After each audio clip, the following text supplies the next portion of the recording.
some things you can never unsee. I know that now. I know it in my bones, in the hollow space behind my ribs where trust used to live. I know it every time I close my eyes and see that photograph, her body in my dress, his hands on her waist, both of them smiling like they had stolen something precious and gotten away with it. Because they had. The day I found that photo, I was looking for a casserole dish. That's the absurd part. That's the detail that keeps me up at night, laughing bitterly into my pillow. I wasn't searching for evidence. I wasn't suspicious. I wasn't playing detective. I just wanted to return a casserole dish. My name is Regina Thompson. I'm 45 years old. And 6 months ago, I discovered that my husband of 22 years had been living a double life, with my best friend, in my wedding dress, in a house I had helped her decorate. This is the story of how I found out, and what I did next. Let me take you back to the beginning. Not the beginning of the betrayal, I still don't know exactly when that started, but the beginning of my life with Marcus. We met in college, sophomore year, in a statistics class that neither of us wanted to take. He was tall and serious, with wire-rimmed glasses and a habit of tapping his pencil against his notebook when he was thinking. I was loud and scattered, always late, always losing things, always laughing at my own jokes. We shouldn't have worked. Everyone said so. My roommate called him boring. His friends called me chaotic. But from the moment he offered to share his notes with me, notes written in perfect, precise handwriting that made my heart flutter for reasons I couldn't explain, I was hooked. Marcus was stable, reliable, safe. After a childhood of chaos, a father who drank, a mother who cried, a house that never felt like home, Marcus felt like solid ground. He was the first person in my life who showed up when he said he would, who kept his promises, who made me feel like I wasn't too much or too little. He was just right. We married the summer after graduation. A small ceremony in his parents' backyard, with white folding chairs and mason jars filled with wildflowers. I wore my grandmother's wedding dress, a vintage lace gown from the 1950s that had been carefully preserved in acid-free tissue paper for decades. That dress meant everything to me. My grandmother had worn it when she married my grandfather, the love of her life. My mother had refused to wear it. She said it was old-fashioned, and her marriage had ended in disaster. I believed with the superstitious certainty of a 22-year-old in love that wearing my grandmother's dress would protect my marriage, that it would keep us safe. Marcus cried when he saw me walking toward him, actual tears sliding down his cheeks behind those wire-rimmed glasses. I remember thinking, this man will never hurt me. This man will love me forever. I was wrong about a lot of things back then. The early years were good. Not perfect. No marriage is perfect, but good. Solid. We bought a house in the suburbs, a modest colonial with blue shutters and a backyard big enough for the children we planned to have. The children never came. We tried for years. Fertility treatments, specialists, procedures that left my body exhausted and my spirit depleted. Each negative test felt like a personal failure, like my body was betraying the future we had imagined. Marcus was supportive, or so I thought. He held me when I cried. He told me it didn't matter, that we could adopt, that our love was enough. But looking back now, I wonder if that was when something shifted in him. If that was when he started looking elsewhere for whatever he felt I couldn't give him. Or maybe I'm just trying to make sense of something senseless. When we finally accepted that biological children weren't in our future, we poured our energy into other things. Marcus climbed the corporate ladder at his engineering firm. I built a career as an interior designer, eventually opening my own small studio. We traveled when we could afford it. We hosted dinner parties. We built a life. And somewhere along the way, I met Cordelia. Cordelia Hayes moved into the neighborhood 12 years ago. She was recently divorced, she told me, escaping a bad marriage in another state. She had no children, no family nearby, no connections in our town. She was starting over. I recognized something in her, a loneliness, a hunger for belonging that resonated with my own hidden wounds. Despite having Marcus, despite our comfortable life, I had always felt slightly apart from other women. The infertility had isolated me. Baby showers became torture. Playdates were off the table. The easy camaraderie of motherhood, the shared complaints and triumphs, were languages I couldn't speak. But Cordelia understood. She didn't have children either by choice, she said, though I sometimes sensed there was more to that story. She didn't judge me for my empty nursery or my redirected maternal energy. She just accepted me. We became inseparable almost immediately. Coffee dates turned into wine nights. Wine nights turned into weekend getaways. She was there when my mother died, holding my hand at the funeral, helping me sort through decades of complicated grief.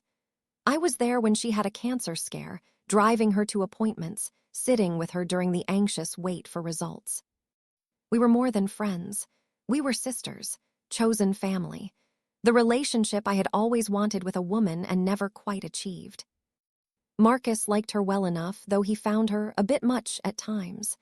Too loud, he said, too dramatic. But he tolerated her because she made me happy, and my happiness, I believed, was important to him. 12 years. 12 years of friendship, of trust, of building something I thought was unbreakable. I should have known that nothing built on lies can stand forever. The casserole dish was blue ceramic with white handles. I know this is a strange detail to remember, but the mind latches onto strange things when the world is falling apart.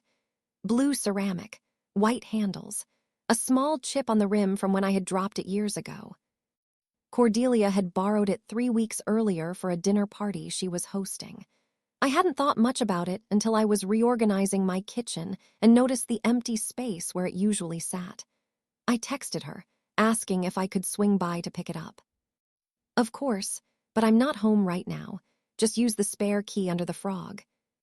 The frog was a garden ornament by her back door, a ceramic frog with a hollow bottom where she hid a key. I had used it dozens of times over the years, letting myself in to water her plants when she traveled, to drop off packages, to wait for her when I arrived early for our plans. I had no reason to feel strange about using it that day. No premonition, no warning. I let myself in through the back door, calling out her name even though I knew she wasn't home. Habit, I suppose. The house was quiet, smelling faintly of the lavender candles she always burned. I went to the kitchen first. The casserole dish wasn't on the counter or in the drying rack. I checked the lower cabinets, thinking maybe she had put it away. Nothing. Maybe she put it upstairs, I thought. She had a small kitchenette in her bedroom suite, a coffee maker and mini fridge for lazy weekend mornings. Perhaps she had taken the dish up there and forgotten about it. I climbed the stairs, still not thinking anything was wrong, still completely oblivious to the bomb that was about to detonate in my chest. Her bedroom door was open. I stepped inside, glancing around at the familiar space. The king-size bed with its white duvet, the antique dresser I had helped her refinish, the walk-in closet where she kept her extensive wardrobe. The closet door was slightly ajar. I don't know why I walked toward it. I wasn't looking for anything. I wasn't suspicious. Maybe I thought the dish might be on one of the closet shelves. She sometimes stored random items there. I pushed the door open, and I saw it. Hanging in the center of the closet, displayed like a trophy, was my grandmother's wedding dress. For a moment, I couldn't process what I was seeing. The dress was unmistakable, vintage lace, pearl buttons down the back, a delicate tea-length hem that had been the height of fashion in 1952. I knew every stitch of that dress. I had worn it on the happiest day of my life. I had carefully preserved it afterward, storing it in a special box in my own closet, dreaming that perhaps someday a daughter or niece might wear it too. But it wasn't in my closet anymore. It was in Cordelia's. My hands were shaking as I reached for it, touching the fabric to confirm it was real. It was. The lace was soft beneath my fingers, familiar and foreign all at once. How did this get here? My mind raced through possibilities. Maybe Cordelia had borrowed it for some reason. A costume party. A photo shoot for her design blog. Maybe there was a perfectly innocent explanation. But even as I grasped for explanations, my eyes drifted to the shelf above the dress. There was a box. A simple cardboard box, the kind you might use to store photographs. I shouldn't have opened it. Some part of me knew that whatever was inside would change everything. But my hands moved without permission, lifting the lid, revealing the contents. Photographs, dozens of them. And in every single one, Cordelia was wearing my wedding dress, standing next to my husband, his arms around her waist, her head on his shoulder, both of them smiling. In some photos, they were in this very bedroom. In others, they were in locations I didn't recognize: a beach, a cabin, a restaurant with candles on the table. There were photos of them kissing, photos of them dancing, photos of them holding champagne glasses, toasting something I couldn't imagine. And at the bottom of the box, beneath all the photographs, was a wedding invitation. Marcus James, Thompson, and Cordelia, Anne Hayes request the honor of your presence at their wedding celebration. The date on the invitation was 3 years ago. I don't remember leaving Cordelia's house. I don't remember driving home. I don't remember walking through my own front door, or sitting down on my living room couch, or staring at the wall for what must have been hours. What I remember is the photographs. They played on a loop behind my eyes, burned into my memory like brands on flesh. Cordelia in my grandmother's dress, the dress I had worn when I promised to love Marcus forever. Marcus with his arms around her, wearing a suit I had never seen, smiling in a way I hadn't seen in years. 3 years. The invitation said 3 years. 3 years of lies. 3 years of deception. 3 years of my husband being married to someone else while he slept beside me every night, while he kissed me goodbye every morning, while he told me he loved me in that quiet, steady voice I had trusted since I was 20 years old. How do you process something like that? How do you reconcile the life you thought you were living with the reality that existed beneath it? I sat on that couch until the sun set and the room grew dark around me. I didn't turn on the lights. I didn't eat. I didn't cry. The shock was too deep for tears. I just sat there, holding the photographs I had taken from the box, staring at evidence of a betrayal so complete it felt almost abstract. My best friend, my husband, my wedding dress. It was almost poetic in its cruelty. Marcus came home at 7:15 p.m. I heard his car in the driveway, heard the familiar sound of his keys in the lock, heard his footsteps in the hallway. Every sound was the same as it had been for 22 years, and yet everything was different. Regina, he flipped on the hallway light, illuminating the darkness I had been sitting in. Why are you sitting in the dark? Is everything okay? I didn't answer. He walked into the living room, his brow furrowed with concern. He looked so normal, so ordinary. Just a middle-aged man coming home from work, wondering why his wife was acting strangely. Honey, he moved closer, reaching for the lamp on the side table. What's going on? Are you sick? Don't turn on the light. My voice came out flat, unrecognizable. The voice of a woman who had been hollowed out and filled back up with something cold.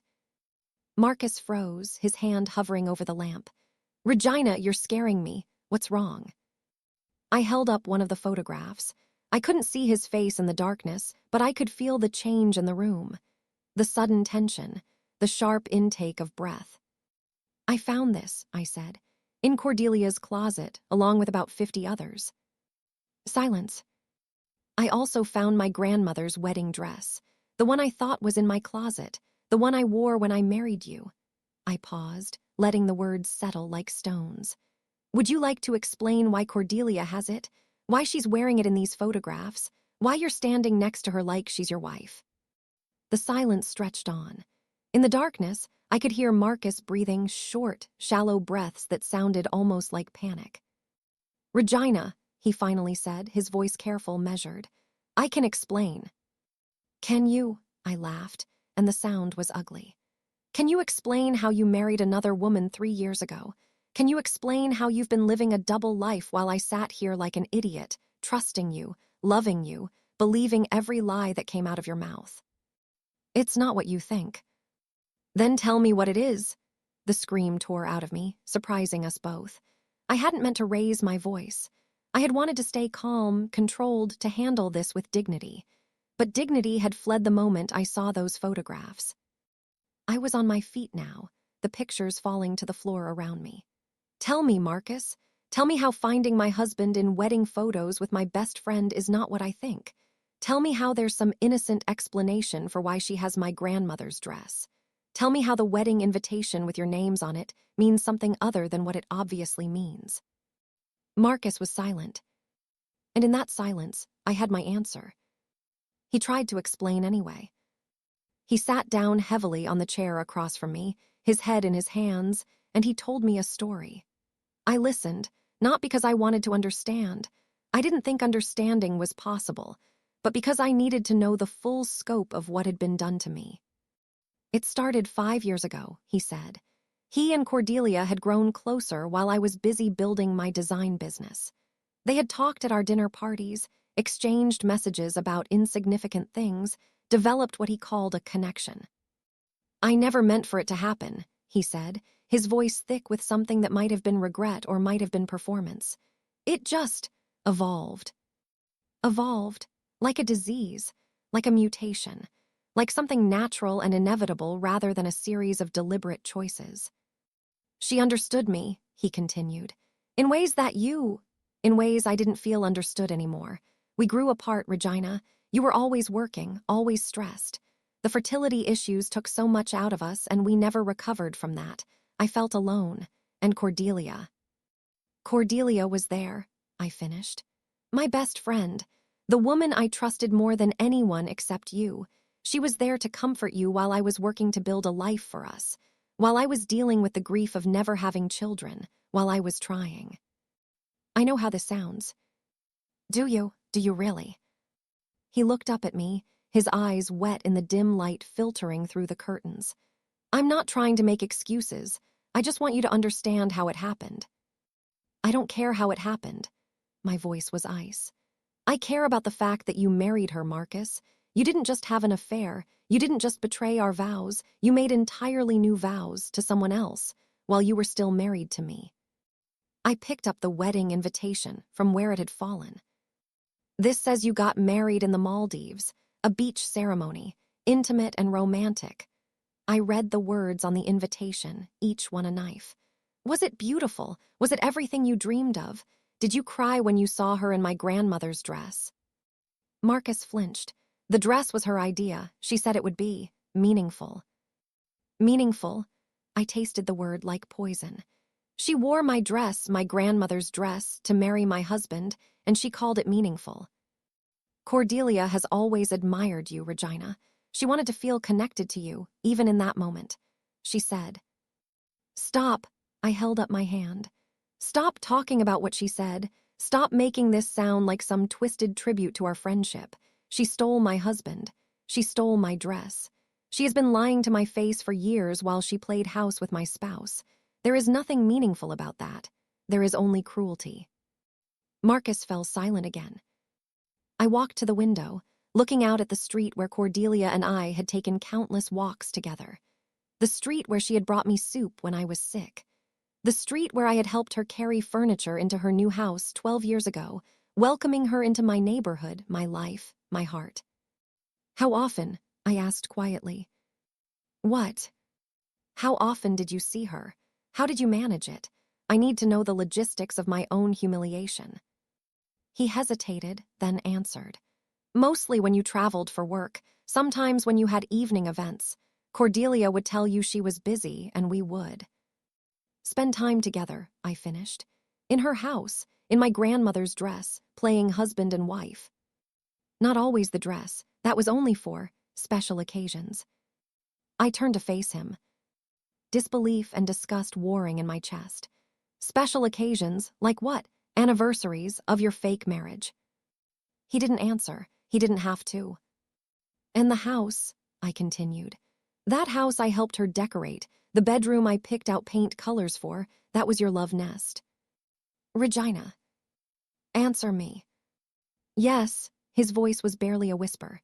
Yes, the house was ours in a way. She bought it for us, for the life we were building. I felt the room spin. The life you were building, while I was building one here, while I was sleeping beside you every night, completely oblivious. I love you, Regina. He stood, taking a step toward me. I still love you. I know that sounds impossible, but it's true. I love both of you. I never wanted to hurt anyone. I just wanted more than one life could give me. So you took two lives instead. I stepped back, putting distance between us. Mine and Cordelia's, two women who trusted you, two marriages, two sets of vows, all built on lies. I walked to the hallway, my legs surprisingly steady considering the earthquake happening inside me. Where are you going? Marcus asked. To pack a bag. I'm not staying here tonight, or any night not with you. Regina, please, let's talk about this. Let's go to counseling. We can work through this. I turned at the bottom of the stairs, looking at the man I had loved for more than half my life. He looked smaller now, diminished. The solid ground I had built my life on had turned to quicksand, and he was sinking right along with it. There is no working through this, Marcus. You didn't make a mistake. You didn't have a moment of weakness. You built an entire second life. You made vows to another woman. You let my best friend wear my grandmother's dress, the only piece of my grandmother I had left, to mock everything I believed our marriage meant. I shook my head slowly. We are done. And tomorrow, when I've had time to think, I'm going to figure out exactly how to make you pay for every single lie. I spent that night at a hotel. Not a nice one. Just a clean, anonymous chain hotel off the highway where no one knew my name, and no one would ask why I was checking in alone with mascara streaking down my face. I didn't sleep. I lay on the stiff mattress, staring at the ceiling, replaying every moment of my marriage through the new lens of betrayal. The business trips Marcus took that always seemed slightly longer than necessary. The times Cordelia canceled plans at the last minute for vague reasons. The way they never seemed particularly close when we were all together, too careful, I realized now, too deliberate in their distance. How long had I been a fool? How many clues had I missed? How many lies had I swallowed without tasting their bitterness? Around 3 a.m., my phone buzzed. A text from Cordelia. Regina, I know you were at my house today. We need to talk. Please let me explain. I stared at the message for a long time. Then I typed my response. Yes, we do need to talk. Tomorrow, 2 p.m., your house, don't bring Marcus. Her reply came immediately. I'll be there. I'm so sorry, Regina. I never wanted you to find out this way. I laughed out loud in the empty hotel room. This way? As if there was a good way to find out that your husband and best friend had been conducting a secret marriage behind your back. As if proper notification would have made the betrayal more palatable. I set down my phone and resumed staring at the ceiling. Tomorrow, I would face Cordelia. Tomorrow, I would hear whatever pathetic excuse she had crafted. Tomorrow, I would begin the process of dismantling every lie that had been told to me. But tonight, I grieved. For my marriage, for my friendship, for the woman I had been before I found those photographs. She was gone now, that woman, and whoever emerged from this wreckage would be someone entirely new. I arrived at Cordelia's house at exactly 2 p.m. I had spent the morning preparing myself, not physically, but mentally. I had sat in that hotel room, drinking bitter coffee and making lists. Questions I needed answered, information I needed to gather, evidence I needed to secure before I took any legal action. Because I was going to take legal action, that much I knew for certain. Marcus had texted me 17 times since I left the house. Voicemails piled up on my phone, each one more desperate than the last. I listened to none of them. I responded to none of them. Whatever he had to say, it was too late. 22 years too late.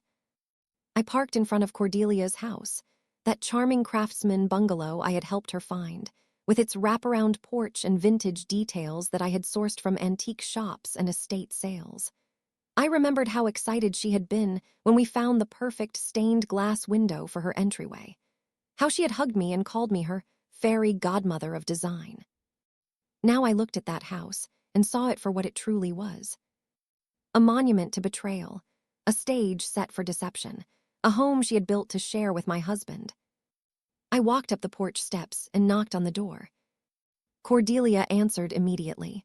She looked terrible pale, with dark circles under her eyes and her usually perfect hair pulled back in a messy ponytail. She had been crying. Part of me felt a dark satisfaction at that. "Regina," her voice was hoarse. "Thank you for coming, please come in." I stepped inside, declining to remove my shoes as I usually did. This wasn't a social visit. I wasn't going to pretend this was normal. "Let's sit in the living room," Cordelia said, gesturing toward the space I had designed myself. The soft blue walls, the vintage furniture, the carefully curated artwork. "No," I said. "Let's sit in the bedroom, the one where you kept my grandmother's dress." Cordelia flinched. "Regina, The bedroom, now." She led me upstairs, without another word. The bedroom looked different in daylight.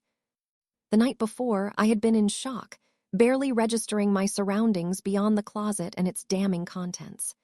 Now I saw everything clearly: the king-size bed with its white duvet, the framed photographs on the dresser, the intimate touches that spoke of a shared life. On the nightstand, I noticed, was a framed photo of Marcus and Cordelia. They were somewhere tropical, both of them tan and smiling. He was kissing her cheek. She was laughing.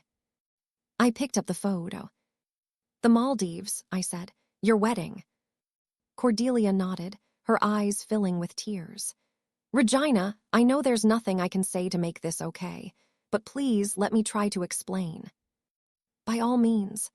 I set down the photo and sat on the edge of the bed, their bed.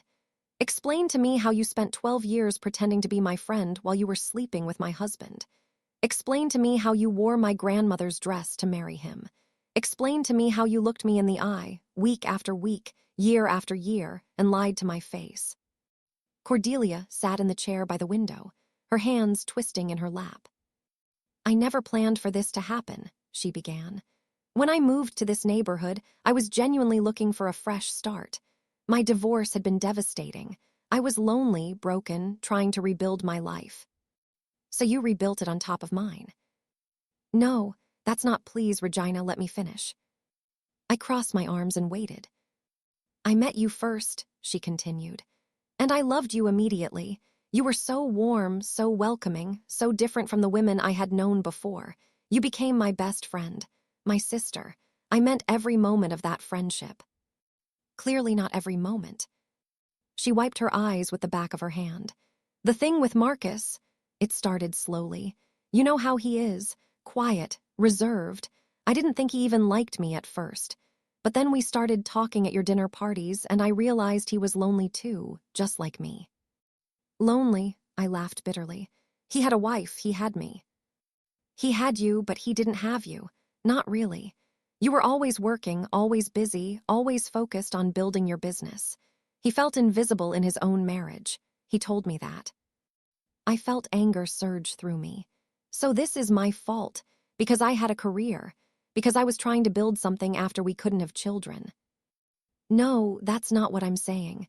I'm just trying to explain how it felt from his perspective, from our perspective." "Your perspective doesn't matter to me, Cordelia. Your perspective is the justification of a woman who betrayed her best friend. I don't care how lonely he was. I don't care how connected you felt. You had 100 opportunities to stop, to tell me, to end it before it became this." I gestured around the room. "Instead, you built a life with him, a secret life. You married him, Cordelia. You married my husband." She was crying openly now, tears streaming down her cheeks. I know it was wrong. I knew it every single day. But I loved him, Regina. I love him. And he loves me.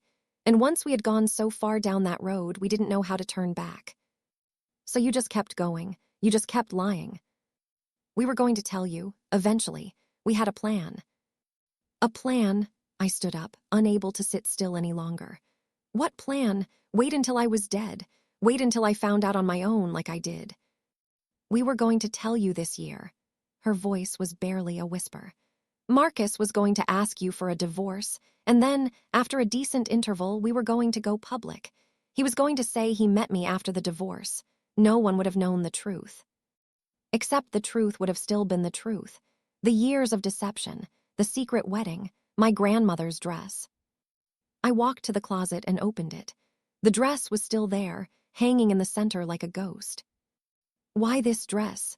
I asked, my voice cracking for the first time. Of all the dresses in the world, why did you have to take this one? Cordelia rose and came to stand beside me, looking at the dress with an expression I couldn't read. Because it was yours, she said softly. Because wearing it made me feel connected to you, even in that moment, even when I was betraying you in the worst possible way. I turned to look at her, disgust and disbelief warring in my chest. Connected to me?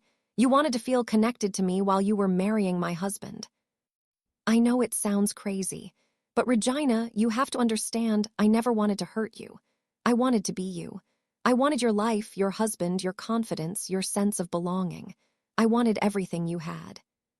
So you took it. Yes, her voice was barely audible. I took it, and I've hated myself every day since. I reached into the closet and pulled the dress off its hanger.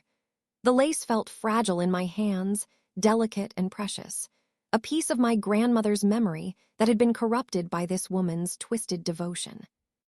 This is mine, I said. I'm taking it back. Cordelia nodded. Of course, it always belonged to you. I walked toward the door, the dress draped over my arm. Then I stopped. The photographs, I said, and the wedding invitation, I want all of it. Every piece of evidence of your marriage to my husband. Regina. All of it, Cordelia. Now, or I go straight to the police and report you for theft of my property. I'm sure the courts would be very interested in the circumstances surrounding that theft. She gave me everything. A box of photographs, a folder of documents, including, to my shock, an actual marriage certificate filed in a foreign jurisdiction, letters they had written to each other, cards, receipts from trips they had taken together. The evidence of their secret life was staggering. Years of deception, meticulously documented in paper and pixels. I loaded it all into my car, along with my grandmother's dress. Cordelia stood on the porch, watching me, her arms wrapped around herself like she was trying to hold herself together. What are you going to do?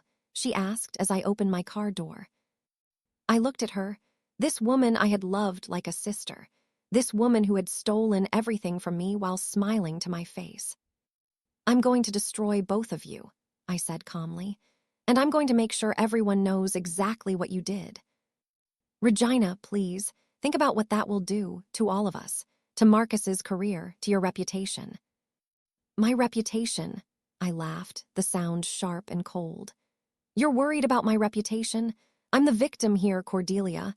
I'm the wife who was betrayed by her husband and her best friend. If anything, my reputation is about to become sympathetic. Yours, on the other hand. I let the sentence hang in the air. And Marcus's career? I continued. He should have thought about that before he committed bigamy, because that's what this is, Cordelia. He married you while he was still legally married to me. That's a crime. In this state, it's a felony. Her face went white. We didn't think. The ceremony was in another country. We didn't think it would count legally. You didn't think a lot of things. That's been the problem all along. I got into my car and started the engine. Wait, Cordelia ran down the porch steps. Regina, what about us, our friendship, 12 years? Our friendship died the moment you decided to pursue my husband. You just didn't bother to tell me. I backed out of the driveway without looking at her again. In my rearview mirror, I saw her standing in the street, watching me leave, her hand raised in a gesture that might have been a wave or a plea. I didn't care which. That night, I checked into a different hotel, a nicer one this time, with room service and a bathtub deep enough to soak in. I ordered a bottle of wine and spread all the evidence on the bed. Photographs, documents, the marriage certificate from the Maldives, love letters written in Marcus's precise handwriting. My darling Cordelia, one of them began, every moment with you feels like coming home. Regina is my duty, but you are my heart. Soon, my love, soon we'll have the life we deserve. I read it 3 times, letting the words sink in. Duty, that's what I had been to him. An obligation. A responsibility to be managed while his real life, his real love, waited in a house down the street. 22 years of marriage, reduced to duty. I poured another glass of wine and began organizing the evidence. Not for emotional reasons. I was past that now, operating in a cold, strategic space where feelings had no place. I organized it because I needed to build a case. A case against Marcus for bigamy and fraud. A case against Cordelia for conspiracy and theft. A case for my own future, whatever that might look like. I called Patricia, my attorney and longtime friend, and left a message explaining the situation.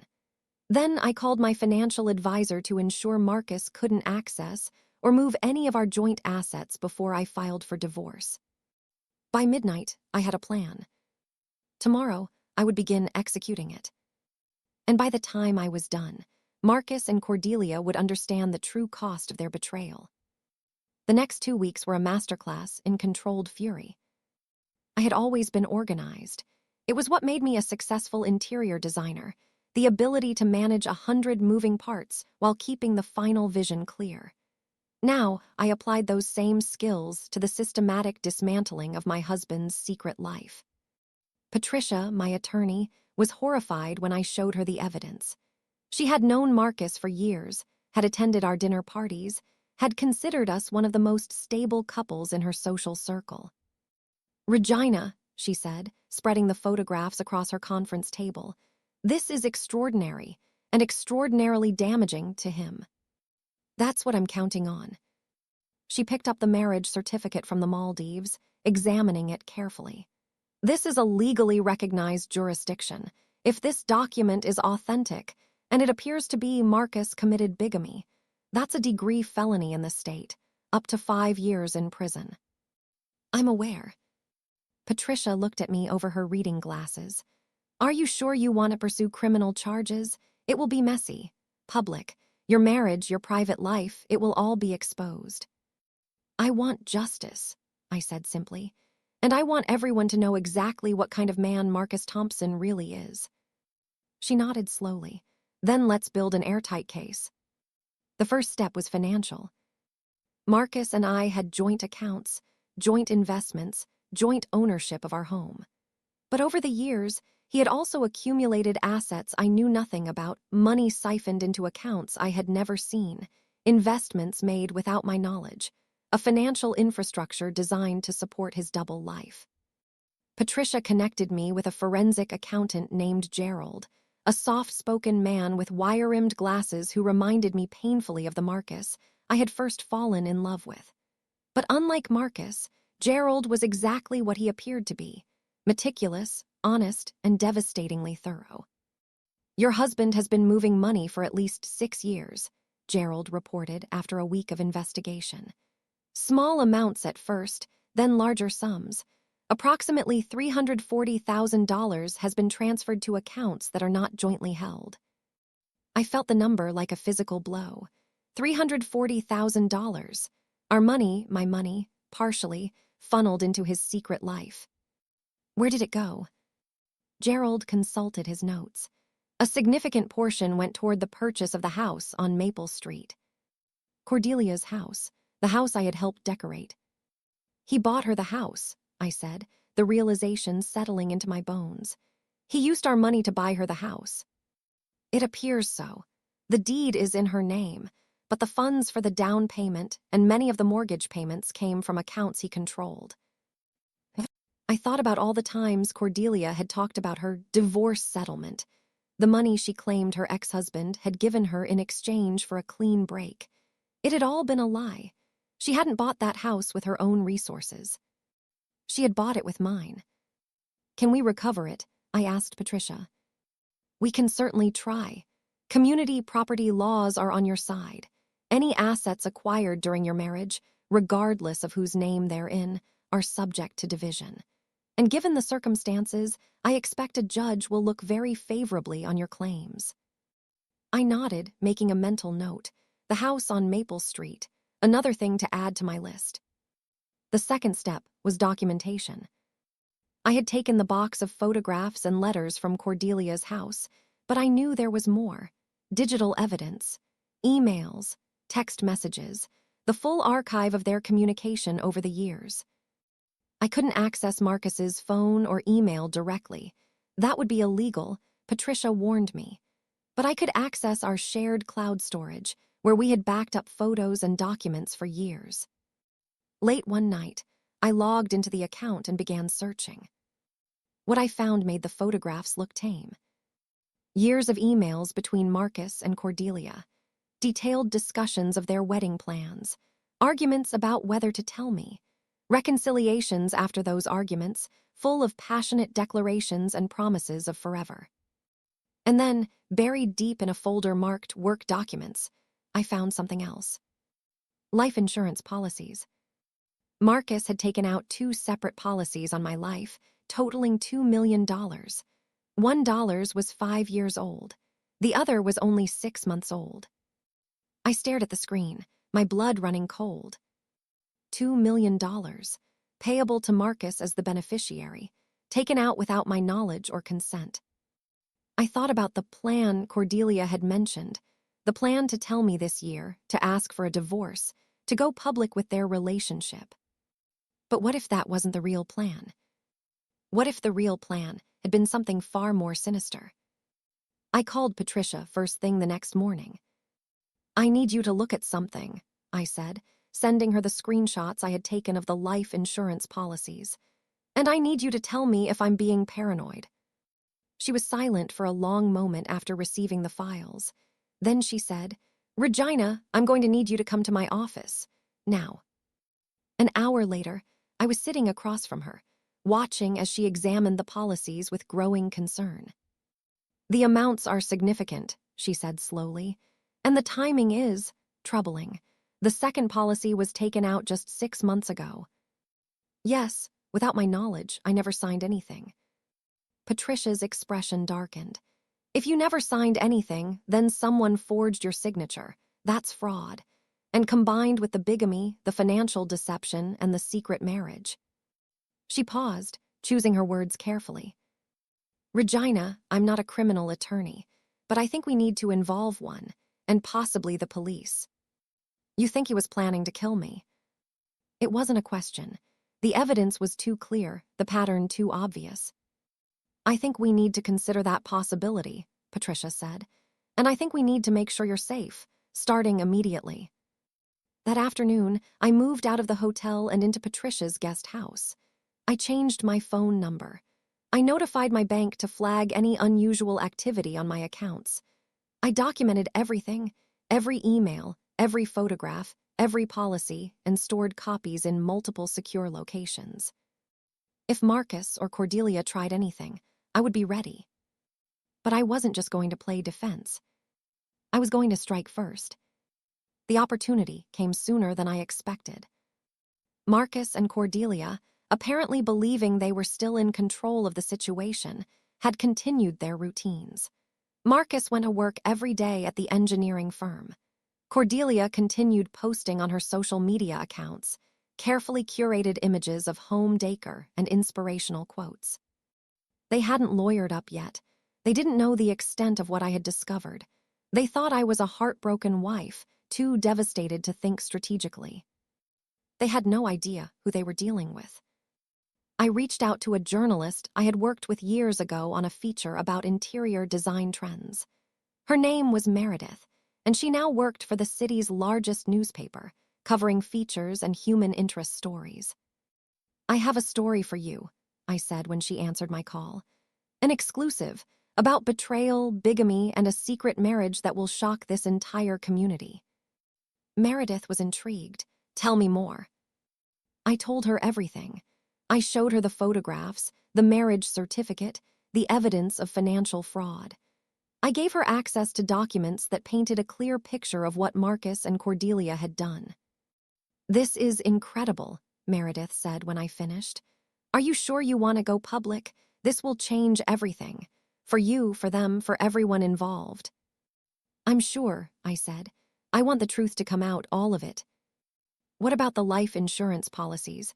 The possibility that he was planning something worse?" "Include that too.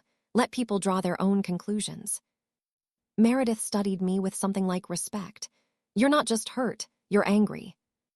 Angry doesn't begin to cover it. I was married to that man for 22 years. I trusted him with my life. and now I have evidence that he may have been planning to end it. I met her eyes steadily. Wouldn't you be angry? The story ran on a Sunday. Front page of the features section, with a headline that made me catch my breath even though I had known it was coming. Local businessman's double life. Secret marriage, bigamy, and suspicious life insurance, POLICIS. The article was thorough, devastating, and impossible to ignore. Meredith had done her job brilliantly, presenting the facts in a way that was journalistically responsible but emotionally damning. By noon, my phone was ringing nonstop. Friends who had read the article and wanted to offer support, acquaintances who wanted gossip, reporters from other outlets who wanted follow-up interviews. I took none of the calls. I had said everything I needed to say. Now I sat back and watched the consequences unfold. Marcus was fired from his engineering firm by Monday afternoon. The company cited conduct unbecoming of a senior executive and noted that they could not employ someone under investigation for potential criminal activity. Cordelia's social media accounts went private, then disappeared entirely. Her design blog, which she had built over years, vanished from the internet. Someone told me later that she had stopped answering her door, stopped leaving her house, stopped existing in public. Good. By Wednesday, the district attorney's office announced that they were investigating Marcus for bigamy, fraud, and potentially conspiracy to commit murder. The life insurance policies had caught their attention, just as I had hoped. Marcus tried to contact me one final time. A letter, hand-delivered by his attorney, begging me to meet with him privately.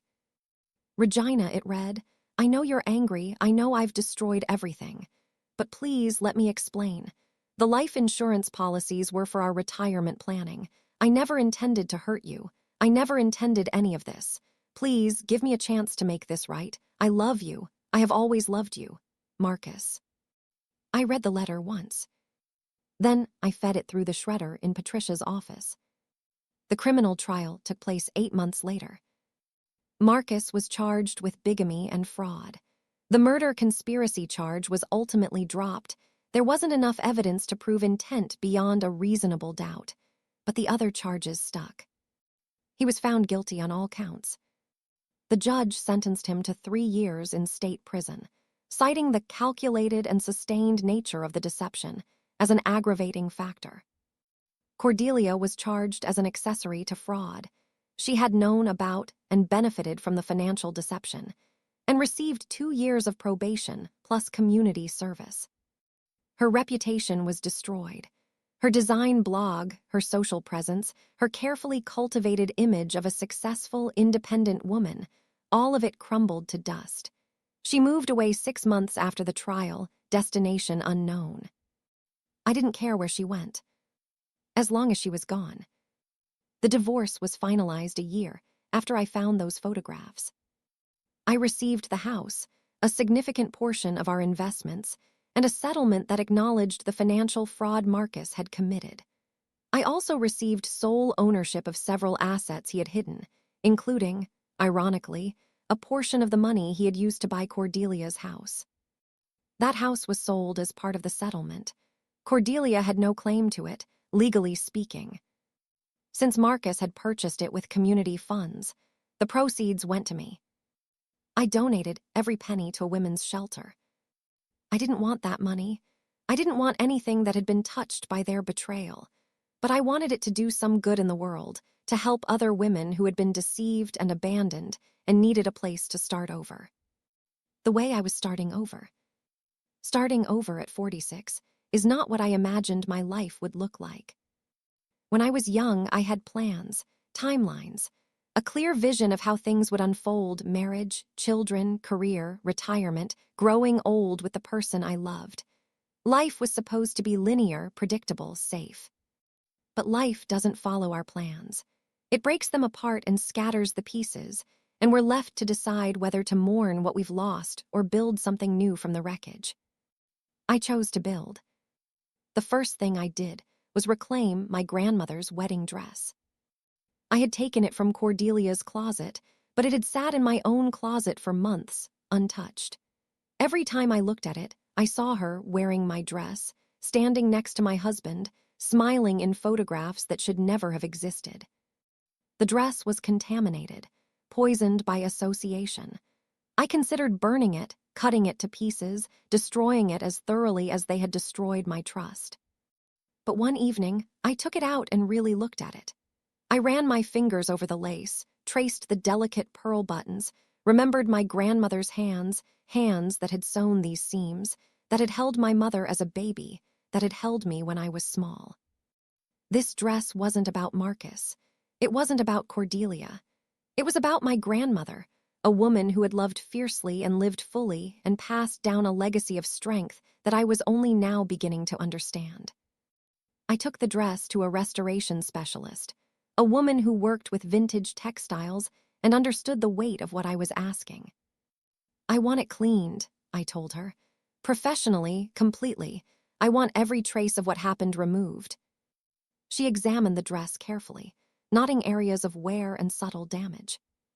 I can restore it, she said, but you should know some stains go deeper than fabric. Some things can't be washed away. I know, I said, but I want to try anyway. 6 weeks later, the dress came back to me. It had been cleaned, repaired, carefully preserved in new acid-free tissue. It looked almost exactly as it had on my wedding day, delicate, beautiful, full of history. But I wasn't the same woman who had worn it 24 years ago, and I never would be again. I kept the dress anyway, not as a reminder of Marcus or Cordelia, but as a reminder of my grandmother, of the women who came before me, of the strength that runs through my bloodline like an unbroken thread. Some legacies can be reclaimed. Some things can be made clean again. I had to believe that. Otherwise, what was the point of any of this? The second thing I did was rebuild my business. During the chaos of the divorce and trial, I had stepped back from my design work. I had referred clients to colleagues, postponed projects, allowed my studio to fall into a kind of hibernation. Now it was time to wake it up. I threw myself into work with a ferocity I hadn't felt in years. I took on new clients, challenging projects that demanded all of my creative energy. I hired 2 assistants to help manage the workload. I rebranded my studio, updating the website and marketing materials to reflect the woman I was becoming. My work had always been good, but now it was exceptional. There was a freedom in my designs that hadn't been there before, a willingness to take risks, to break rules, to create spaces that surprised and delighted. I had spent so many years playing it safe, both in my work and in my life. Now I had nothing left to lose. And that, paradoxically, gave me everything to gain. Within a year, my business had doubled. Within 2 years, I was featured in a national design magazine. Clients sought me out specifically because they wanted something different, something bold, something that reflected the person they were becoming rather than the person they had been. I understood that desire. I lived it every day. The third thing I did was learn to be alone. This was the hardest part. For 22 years, I had been part of a we decided. We planned. We built a life together. Even when Marcus was distant, even when our marriage was struggling, I had never truly been alone. He was always there, a presence in my house, in my bed, in my thoughts. Now he was gone, and Cordelia was gone, and I had to figure out who I was without them. The first few months were brutal. I rattled around in the house we had shared, the house that was now mine alone, and I didn't know what to do with the silence. I cooked for one. I slept in the center of a bed that suddenly felt enormous. I had conversations in my head with people who weren't there. But slowly, gradually, I began to fill the silence with something new. I started running, something I had never done, something Marcus had always discouraged. "Too hard on your knees," he used to say, but I found that I loved it. The rhythm, the solitude, the way my body felt powerful and capable as I pushed through miles of pavement. I adopted a dog, a rescue named Biscuit, a scruffy terrier mix with more personality than any creature I had ever met. She filled the house with noise and chaos and unconditional love, and I wondered why I had waited so long. I reconnected with old friends, people I had neglected during my marriage, people who had drifted away when I became absorbed in my life with Marcus. Some of those friendships couldn't be salvaged, but others welcomed me back with open arms, as if no time had passed at all. "We always wondered what happened to you," my college roommate told me over wine one evening. "You just disappeared into that marriage." "I know," I said. "I disappeared from myself too." "Well," she raised her glass, "welcome back." The fourth thing I did was fall in love again. I didn't expect it. I wasn't looking for it. After what Marcus and Cordelia had done, I had built walls around my heart so high I thought no one would ever scale them. His name was Thomas. We met at a charity event, a fundraiser for the women's shelter I had supported with the proceeds from Cordelia's house. He was on the board of directors, a quiet man with kind eyes and a gentle laugh that caught me off guard. We talked for hours that night, about the shelter, about his work as a family therapist, about books and travel and the small moments that make life meaningful. He didn't ask about my divorce. He didn't pry into my past. He just saw me, the woman I was becoming, not the woman I had been. Our relationship unfolded slowly. Coffee dates that became dinners, dinners that became weekend trips, a gradual building of trust, brick by careful brick. "I'm damaged," I warned him early on. "I have trust issues the size of mountains. I may never be able to fully let someone in again." Thomas smiled. "I'm not in a hurry, I've got time." "What if I never get there? What if I can never fully trust you?" "Then I'll love you anyway. And I'll keep showing up, day after day, until you believe that some people actually mean what they say." I didn't believe him. Not at first. I kept waiting for the mask to slip, for the deception to reveal itself, for Thomas to transform into another version of Marcus. But the mask never slipped. Because there was no mask. Thomas was exactly what he appeared to be. A good man who had suffered his own heartbreaks and emerged with his integrity intact. A man who understood that trust is earned through consistent actions, not grand gestures. A man who loved me not despite my damage, but with full awareness of it. 3 years after my divorce, he proposed. We were on the beach at sunset, not the Maldives, but a quiet stretch of coast where we had taken our first weekend trip together. He got down on one knee in the sand, holding a simple ring, his eyes full of something that looked like hope. "I know this is scary for you," he said. "I know you've been hurt in ways that most people can't imagine. But I also know that you're the strongest, most resilient woman I've ever met, and I want to spend the rest of my life being worthy of your trust." I looked at him, this man who had shown up, day after day, without expectation. This man who had held me when the nightmares came, who had never once made me feel foolish for my fears, who had proved through 1,000 small actions that he was exactly who he claimed to be. "Yes," I said. And I meant it. We were married on a spring afternoon in a garden, surrounded by friends and family, and the people who had helped me rebuild my life. Patricia was there, beaming like a proud sister. My college roommate served as my matron of honor. Thomas's children from his first marriage, 2 grown adults who had welcomed me with surprising warmth, stood beside their father. And I wore my grandmother's dress.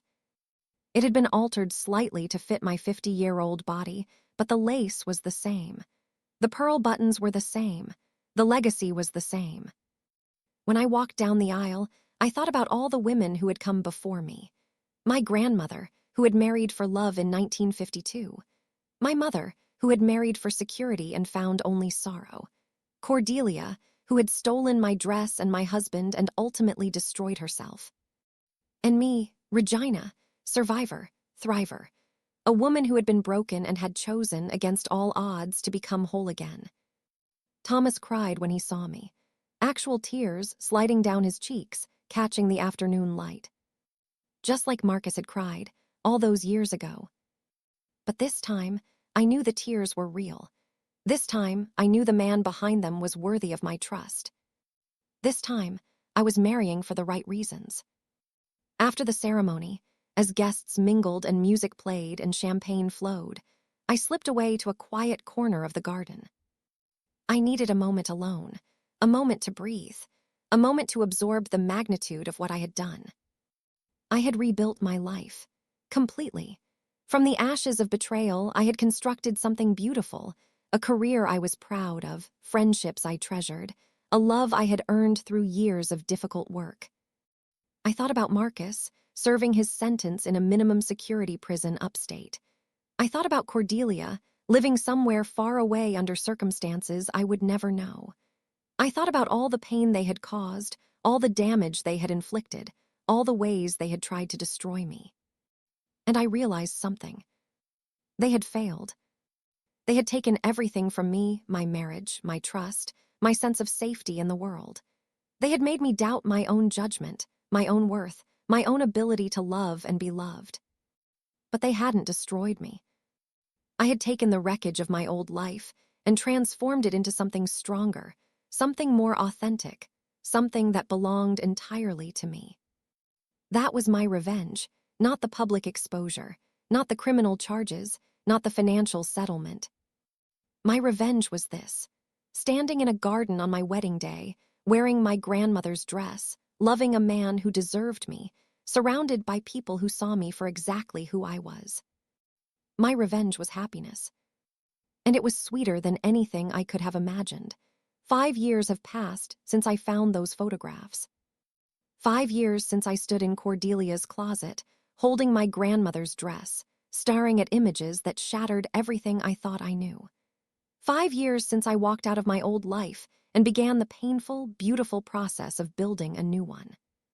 I'm 51 now. My hair has more gray than I used to allow.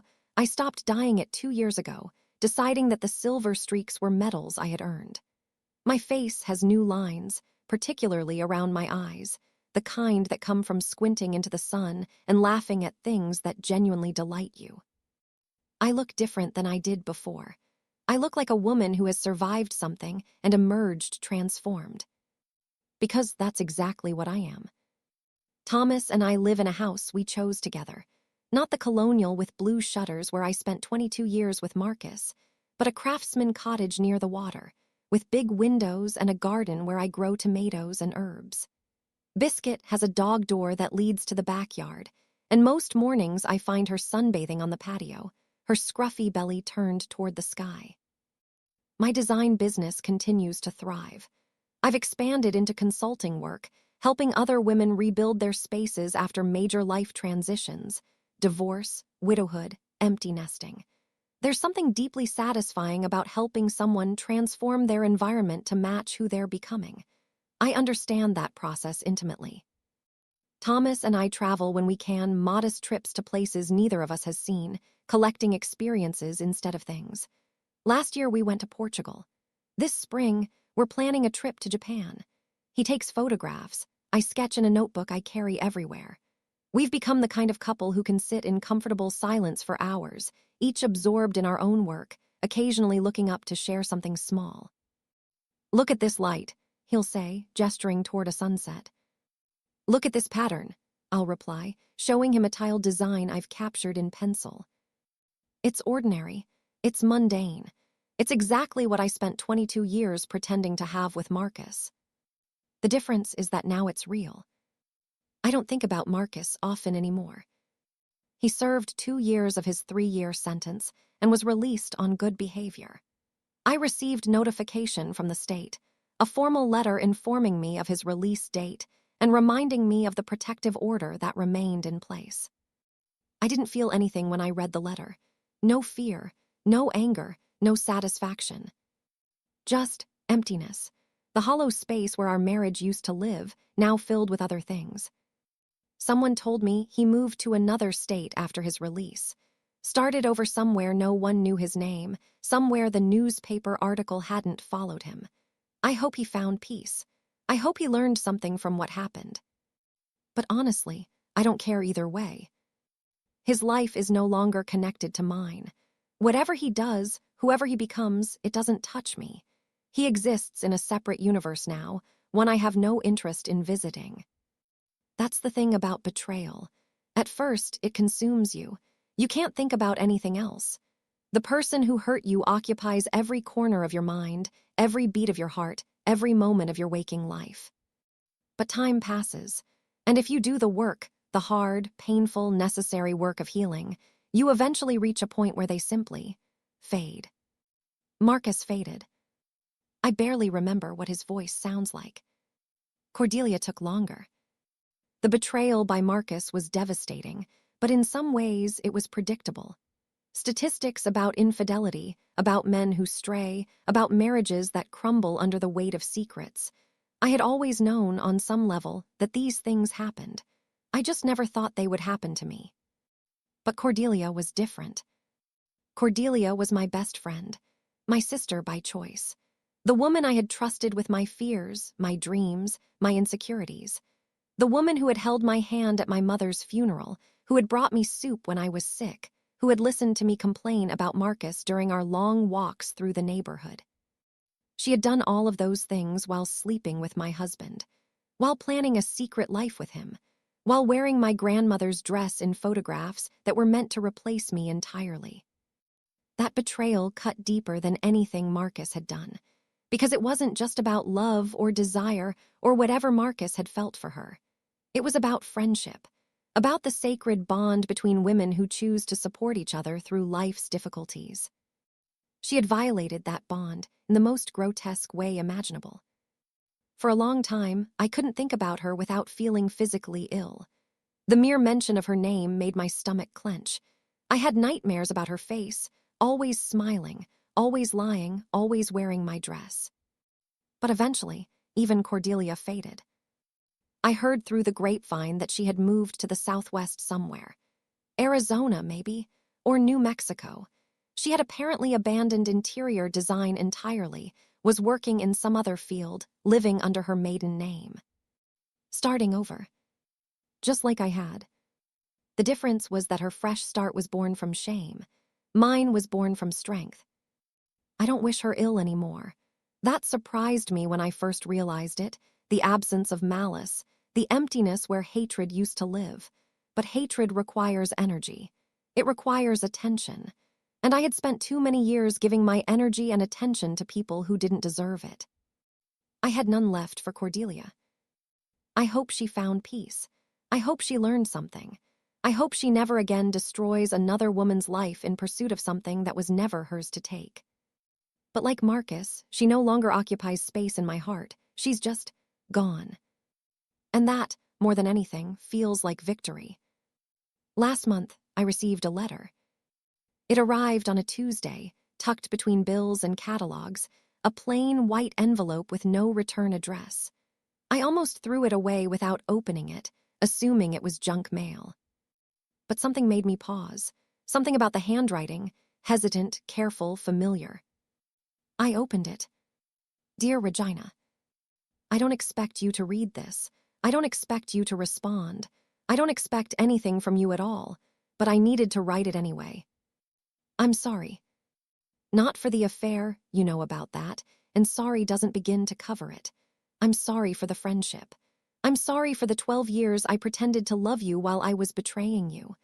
I'm sorry for every moment I looked you in the eye and lied. You were the best friend I ever had, and I destroyed that because I was empty inside, and I thought taking your life would fill me up. It didn't. I've spent 5 years trying to understand why I did what I did.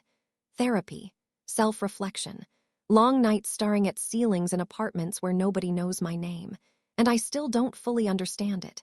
But I know this. I was broken long before I met you. I was broken in ways I didn't even recognize, and instead of doing the work to fix myself, I tried to steal your wholeness. It was the worst thing I've ever done, and I will carry the weight of it for the rest of my life. I'm not asking for forgiveness. I don't deserve it.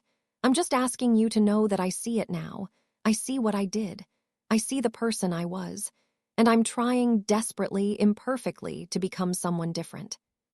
I hope you're happy, Regina. I hope you found everything you deserve. I hope you're living a life full of love and trust and all the things I tried to take from you. You were always stronger than me. I see that now. Cordelia. I read the letter 3 times. Then I sat with it for a long while, feeling things I couldn't name. Not forgiveness. That word felt too clean for what had happened between us. Not anger. that fire had burned itself out years ago. Something more complicated. Something that acknowledged the truth of what she had written while refusing to grant absolution for what she had done. She was broken. I believed that now. Broken in ways I hadn't seen when we were friends, broken in ways she had hidden behind her smile and her carefully curated life. But being broken didn't excuse what she had done. It didn't erase the damage. It didn't heal the wounds she had inflicted on me and my marriage and my sense of trust in the world. Understanding isn't the same as forgiveness. I understood Cordelia now. I understood the emptiness that had driven her, the hunger for belonging, the twisted logic that had convinced her she could fill her own void by stealing my life. But I didn't forgive her. Some things are too big for forgiveness. Some wounds are too deep. Some betrayals can be understood without ever being absolved. I wrote her back, a single sentence on a plain white card. I hope you find the peace you're looking for, but we will never speak again. I meant it. Thomas found me that evening, sitting on the back patio, watching the sun set over the water. You seem thoughtful, he said, settling into the chair beside me. Everything okay? I told him about the letter, about what Cordelia had written, about the complicated feelings it had stirred up in me, neither forgiveness nor anger, but something in between. He listened without interrupting, his hand warm on my knee. When I finished, he was quiet for a moment. Then he said, "What do you feel, right now in this moment?" I considered the question carefully. "Free," I finally said. "I feel free. Free from her. Free from all of it, the anger, the hurt, the need to understand why. For so long, I carried their betrayal with me everywhere. It was the first thing I thought about when I woke up and the last thing I thought about before I slept. It defined me." I looked at him, this man who had loved me through my healing, who had never once made me feel broken or damaged or less than whole. But I don't want to be defined by what they did to me anymore. I want to be defined by what I did for myself, the way I survived, the way I rebuilt, the way I chose to love again, even when every instinct told me to hide. Thomas smiled, his eyes crinkling at the corners. "That's exactly who you are, Regina, a survivor, a thriver, a woman who refused to let the worst moment of her life become the whole story." Is that how you see me? It's how everyone who knows you sees you. It's the truth. I leaned into him, feeling his warmth, his steadiness, the solid ground he had become in my life. "Thank you," I whispered. "For what?" "For seeing me, the real me, not the woman Marcus tried to erase, not the victim Cordelia tried to replace, just me." He kissed the top of my head. "That's the easiest part," he said. "You were always there. You just needed someone to help you find yourself again." I'm sitting in my living room as I finish telling you this story.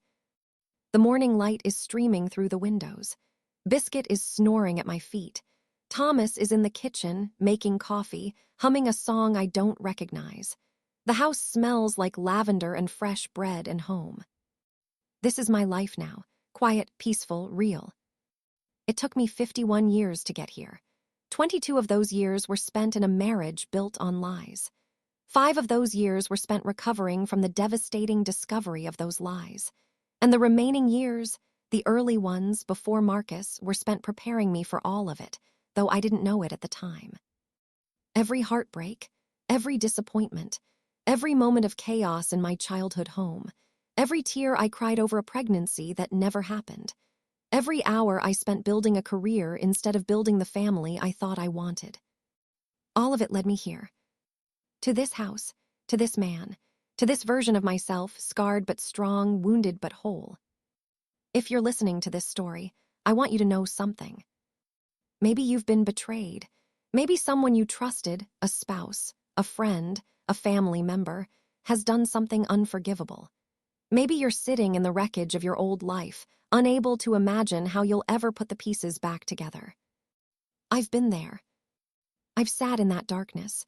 I've felt that hopelessness. I've wondered if I would ever trust again, love again, feel whole again. And I want to tell you, you will. Not right away. Not easily. Not without doing the hard work of healing. The therapy, the self-reflection, the painful process of confronting everything you thought you knew. But you will get there. You will find your way out of the darkness. You will rebuild your life into something stronger, something more authentic, something that belongs entirely to you. I know this because I did it, and I'm no stronger than you. I'm no more resilient. I'm no more capable of survival. I'm just a woman who refused to let the worst thing that happened to her be the end of her story. The wedding dress hangs in my closet now. Not hidden, not buried, just there among my other clothes waiting. Sometimes I take it out and look at it. I run my fingers over the lace, feel the cool smoothness of the pearl buttons, remember all the women who have worn it and all the stories it carries. My grandmother, who married for love in 1952. Me, who married for security in 2001. Me again, who married for real love in 2024. And someday, perhaps, someone else. A daughter I never had, but who might exist in some form I can't yet imagine. A niece, a goddaughter, a young woman who needs to know that the women who came before her survived impossible things and emerged stronger. That's the legacy now, not betrayal, not pain, not the memory of Cordelia wearing my dress to marry my husband. The legacy is survival. The legacy is strength. The legacy is the unbroken thread of women who refuse to be destroyed. So I ask you now, as I close this chapter of my story, what betrayal are you carrying? What pain have you buried so deep you've almost forgotten it's there? And what would it take for you to begin the work of healing, not to forget, but to transform? Tell me in the comments below. I read everyone. And I promise you, whatever you're facing, whatever you're hiding, whatever you think you'll never get over, there is a way through. There is light on the other side. There is a version of yourself you haven't met yet, stronger, wiser, more whole than you can possibly imagine. All you have to do is take the first step. I didn't know it that day, standing in Cordelia's closet, but finding those photographs was the beginning of my real life. Not the life I had planned, not the life I expected, but the life I was always meant to live. And it was worth every moment of pain to get here. Thank you for listening to my story. If it touched your heart, please share it with someone who might need to hear it. And if you've been betrayed by a spouse, a friend, anyone you trusted, please know that you're not alone. Help exists, hope exists, and a new life is waiting for you whenever you're ready to claim it.